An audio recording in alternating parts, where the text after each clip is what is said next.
Panoorin nyo ha, kung paano mag-screen. Pantay mo. Hindi ako dun mag-screen, dito ako. Okay, galaw.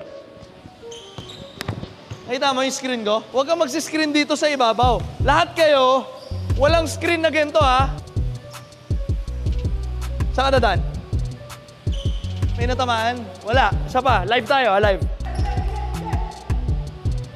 Ayun, backdoor. Di ba? Pwede ka pumaktor. Isa pa, live ulit. Tayo ka lang. Antay mo ako dyan. Diyan ka lang. Okay, daan. O, tira. Kita mo? Libre. Basta tama yung screen. Ang screen nyo, dito. Dito. Sa balikat. Hindi dito. Wala yan. Go. Yun! Good screen. Hop, dito ka muna. Dito ka muna. Yan. Nice! Di ba? Pag maayos yung set ng screen mo, mas malilibre ka pa.